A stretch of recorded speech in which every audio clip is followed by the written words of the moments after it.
इंदापूर चोरी प्रकरणाचा मोठा उलगडा झालाय। चोरीच्या तपासातून 22 गुन्हे उघड झालेत।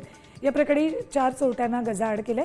खुर्द रस्त्यावर 2 कामगारांना चाकूचा दाग दाखवून 28,000चा ऐवज लुटलेला। या प्रकरणी ही कारवाई केली।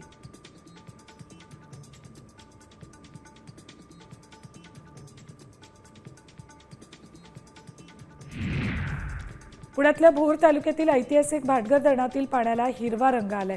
यामुळे स्थानिकांमध्ये भीतीचं वातावरण आहे। धरणाच्या पाण्यावर भोर शहरासह अनेक गावांचा पाणी पुरवठा योजना आहेत, त्यामुळे नागरिकांचं आरोग्य धोक्यात येण्याची शक्यता वर्तवली जाते।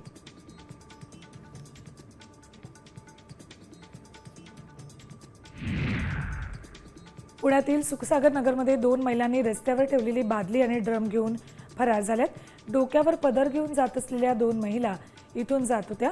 त्यांची नजर रस्त्यावर एका ठिकाणी ठेवलेल्या वस्तूंवर गेली। यावेळी एका महिलेनं हळूच येऊन बादली उचलली। हा सगळा प्रकार सीसीटीव्हीत चित्रित झालाय।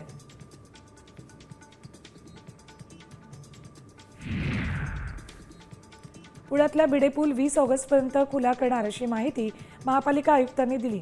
नारायणपेठेचा भाग मेट्रो स्टेशनला जोडण्यासाठी पादचारी पूल उभारण्याचं काम सुरू आहे, त्यामुळे गेल्या 3 महिन्यांपासून भिडे पूल वाहतुकीसाठी बंद आहे।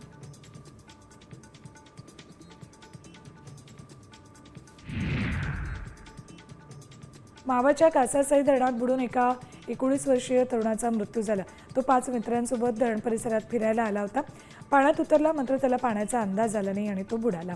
4 तासांच्या शोधकार्यानंतर मुलाचा मृतदेह बाहेर काढलाय।